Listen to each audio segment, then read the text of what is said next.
नमस्कार, स्वागत आहे आपल्या लोकमत न्यूज चॅनलमध्ये। आपण सध्या आहोत बदलापूर पूर्व परिसरात। बदलापूर पूर्व परिसरात भारतीय जनता पक्षाच्या पदाधिकाऱ्यांच्या माध्यमातून आज जल्लोष साजरा करण्यात येतोय। देवेंद्र फडणवीस यांची गटनेतेपदी निवड कुठल्याही क्षणी होऊ शकते आणि कोल्हापूरचा मुख्यमंत्री पदाचा मार्ग आता मोकळा झालेला आहे आणि याचा जल्लोष सध्या बदलापूर पूर्व परिसरात आपल्याला पाहायला मिळतोय। ढोल ताशाच्या गजराच्या ठिकाणी भारतीय जनता पक्षाच्या माध्यमातून या ठिकाणी जल्लोष साजरा करण्यात येतोय।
भारतीय जनता पक्षाचा मुख्यमंत्री राज्यात बसू शकतो त्याचा सध्या बदलापूरमधील भाजपा पदाधिकारी साजरा करत आहेत।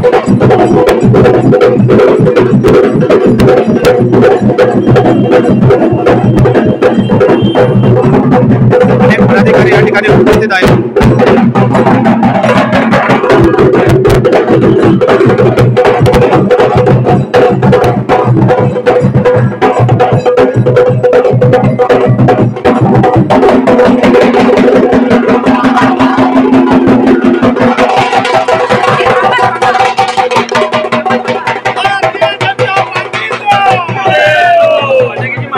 Thank you.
सगळे आले पाहिजे सगळ्यांना कव्हर करा सगळ्यांना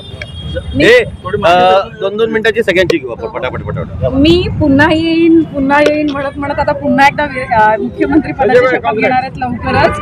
काय सांगाल, कसा हा आनंद आहे? महाराष्ट्राच्या विधिमंडळाच्या भारतीय जनता पार्टीच्या विधिमंडळाच्या गटनेतेपदी सन्माननीय आमचे सगळ्यांचे लाडके देवाभाऊ यांची निवड झाली, त्याबद्दल बदलापूरमध्ये भारतीय जनता पार्टीच्या तर्फे आम्ही जल्लोष साजरा करतो या ठिकाणी आणि आम्हाला सर्वांना मोठ्या प्रमाणात आनंद झालेला आहे.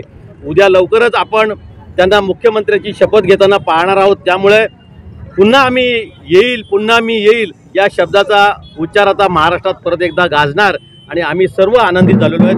भारतीय जनता पार्टीच्या माध्यमातून बदलापूर शहराच्या वतीने श्री देवेंद्र फडणवीस यांना हार्दिक हार्दिक शुभेच्छा. कसा आनंद आहे आजचा? तुम्हाला सांगायला या ठिकाणी आनंद वाटतोय की गेल्या 6-7 दिवसापूर्वीच आम्ही या ठिकाणी प्रभू रामचंद्राला आणि मारुती रायाला साकडं घातलं होतं. आज पुन्हा एकदा त्याच चौकामध्ये आम्ही जल्लोष करत आहोत.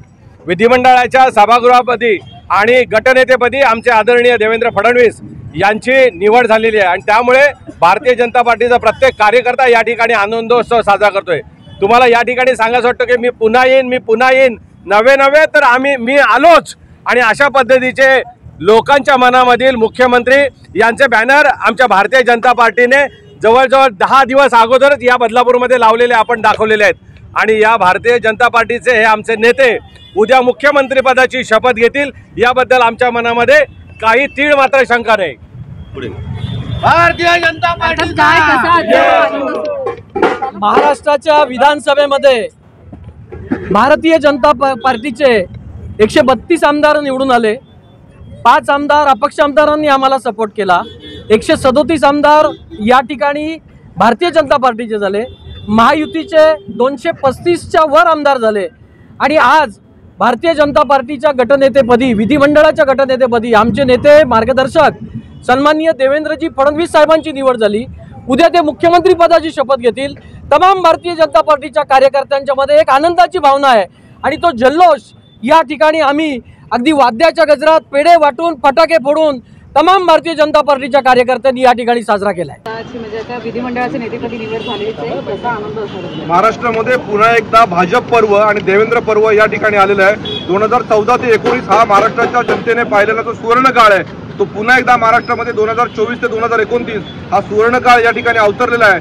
आणि महाराष्ट्रामध्ये सरकार कसं चालवायचं हे देवेंद्र फडणवीस हे एक आदर्श असं सरकार चालवणारं व्यक्तिमत्व पुन्हा महाराष्ट्राच्या मुख्यमंत्रीपदी या ठिकाणी विराजमान होत आहे. ही तमाम महाराष्ट्रासाठी अतिशय आनंदाची ही गोष्ट आहे. आणि खरोखर महाराष्ट्रामध्ये प्रलंबित असणारे सगळे प्रकल्प 2024 ते 2029 या कालावधीमध्ये पूर्ण त्या ठिकाणी होतील आणि प्रशासन काय चीज असतं या ठिकाणी देवेंद्र महाराष्ट्राला निश्चित दाखवून देतील. अर्थात गेल्या 11 दिवसांपासून हाय व्होल्टेज ड्रामा महायुतीमध्ये सुरू होता. मुख्यमंत्री पद एकनाथ शिंदे मागत होते, परंतु आज आपण पाहताय की तुमच्या पक्षाला एवढी मोठी संधी मिळालेली आहे. काय खरं तर आज 137 आमदारांच्या गटाचे गटनेतेपदी आमचे नेते आमचे मार्गदर्शक आदरणीय श्री फडणवीस साहेब यांची एकमुखाने त्यांची निवड झालेली आहे. त्याबद्दल आमच्या बदलापूरमध्ये या ठिकाणी आनंदोत्सव साजरा केला जात आहे. परंतु गेल्या 10 दिवसापासून आपण जे काही बातम्या पाहत होतो, परंतु या महायुतीमध्ये कोणतंही अलबेल असं नाही आहे. सर्वांनी एकमुखाने एकमताने आदरणीय देवेंद्रजी फडणवीस साहेब यांची मुख्यमंत्रीपदी देखील उद्या ते शपथ घेतील. त्यामुळे असं कोणतंही काही दुःखाचं किंवा काही असं अलबेल असं काही नव्हतं. सर्वांनी एकमताने उद्या त्यांची मुख्यमंत्रीपदाची निवड होणार आहे.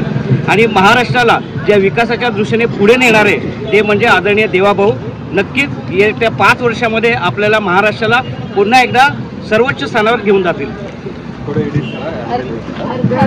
मला सांगा की आता मंत्रीपद मिळावं अशी सुद्धा तुम्हा सगळ्यांचीच इच्छा होती आमदार कथोरेंना.